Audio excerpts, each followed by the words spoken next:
Hello there and welcome. This is Mikhail or Michael speaking, and before I start this video, I as always wanna say thank you all who decided to support me financially, be it through Patreon, PayPal or Super Thanks. I appreciate your generosity. Thank you friends and have a blessed day. Now today's video I will start with Avdeevka city as always, as this is the hottest spot on the map currently, and interesting news are coming from this portion of the front day by day. First, let's discuss situation in the northern part of the city, where yet again Russian forces were able to advance. Not only here, penetrating Ukrainian defenses deep into the city, but also near the rail line and within this dacha area. First, let's discuss the situation around the rail line, as it is, like I said in my previous video, the most important one, where Russian forces were able to advance and consolidate their territorial gains by capturing those territories within the last 24 hours. So as you can see, not only did Russians manage to keep the bridge, which they captured yesterday, and expand their zone of control around the rail line, they also advanced and captured about 30% of this dacha area. Now Russians are in close proximity of attacking Avdeevka Alpha base, which in this area is the biggest building and is currently used by Ukrainians as a stronghold, overlooking this entire area. With the fall of this stronghold, Russian forces will be able to continue their attacks, and as you can see, little to no significant strongholds will stand in between them and Industrialny Prospect, with the capture or cutting off of which, the split of Ukrainian defenses in Avdeevka will become official.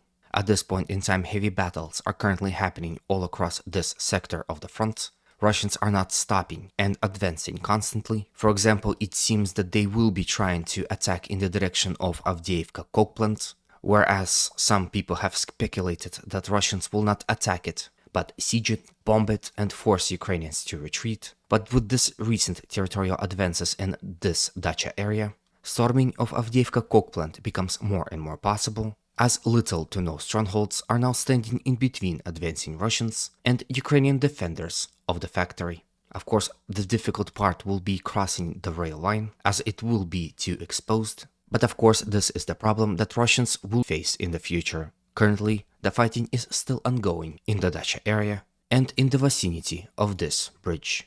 When it comes to Russian advances within this portion of the city, they happened as well.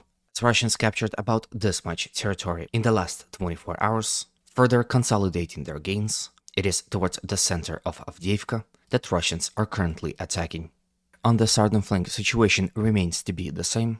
Here Russians are attacking all across the front as well, however without any territorial gains to show. On the interesting note, I have the video for you of a Russian tank going on a raid somewhere in the south of Avdeevka, because it is, as you can see on the video, advancing on the highway, which is present in the south part of Avdeevka. You see the tank advancing and shooting upon Ukrainian positions and strongholds somewhere near Avdeevka city itself. At some point you can also see that it is hit by a Ukrainian FPV drone directly in the side, however seemingly just brushed it off and survives. Later on, when the tank is turned his side to us, we can see a hole in its side, but no significant damage. Of course, this isn't the only way that Russians are implementing their tanks. Again, tanks fighting in the close quarters of a city is a bad idea, which Russians perfectly understand. And for example, here in this video, you can see Russians using a tank as a self-propelled artillery piece.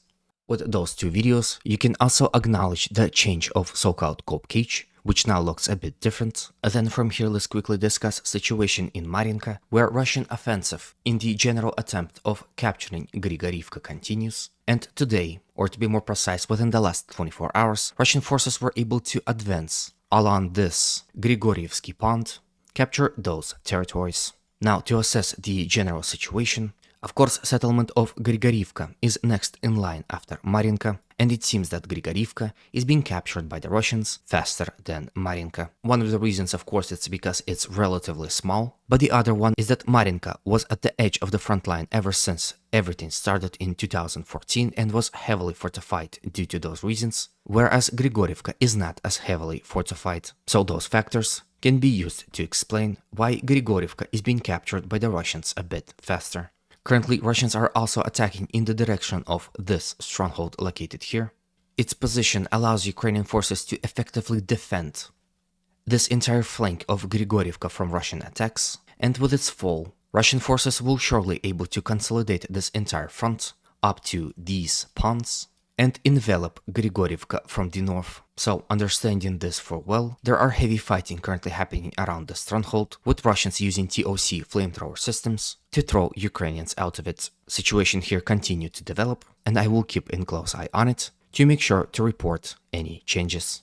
Then from here let's visit the city that is most interesting to me, which is called New York, where here on this video you can see Russians destroying a supply depot that Ukrainians used to supply their troops advancing here in this area. One of the reasons why I decided to show you video isn't just the beauty of this explosion, but also consequences of all this. If you remember, as a result of positional fighting, Ukrainians first took these positions here and soon after lost them again to the Russians. Perhaps Russians realized that Ukrainians became too active here on this front, and the destruction of supply depot was an attempt to keep Ukrainian formations fighting here in check. With the lack of ammunition and equipment, Ukrainians will surely become less and less active. Then from here let's move to the Bakhmut city. Both Russians and Ukrainians are simultaneously attacking and counterattacking each other all across southern flank of Bakhmut, attempting to achieve their strategic goals at the expense of their opponents, and due to this, the situation on the southern flank is rather stale, while the situation on the northern flank is developing as I speak. As you I'm sure remember, some weeks ago Ukrainians launched several attacks in attempt to expel Russians from the village of Bogdanivka, and to be fair, were partially successful. But soon after, Russians counterattacked and were able to stop Ukrainian push and not allow them to advance further. After that, Russians started continuously attack within Bogdanivka and to its flank, and as a result of that, in the last 24 hours, Russian forces advanced and captured this small portion of the front. This may potentially allow Russians to attack from these recently captured force lines to the flank and rear of Ukrainian formations in the center of Bogdanivka. So if nothing is done, we can expect Ukrainians retreat from the center, leaving it to the Russians, with more and more territorial changes on the map coming fairly soon. From Bogdanivka, let's move all the way to Seversk frontline and discuss situation near Belogorovka, where as a result of successful offensive operations, Russian forces were able to capture a rather significant portion of this industrial complex, capturing about 50 to 60% of it. Of course, the fighting here continues as Russian forces attempt to capture it fully. The importance of this complex cannot be underestimated, as its control will allow Russians to solidify their positions across the entire front, capture this artificial mountain, and directly storm Belogorovka. So we should keep a close eye on this as well. With this, I end today's video. Hopefully it was to your liking and informative enough. If it was, you know what to do. As always, humanity calls me to condemn all violence against human beings. Have a good day, and always remember, Russia will be free and great.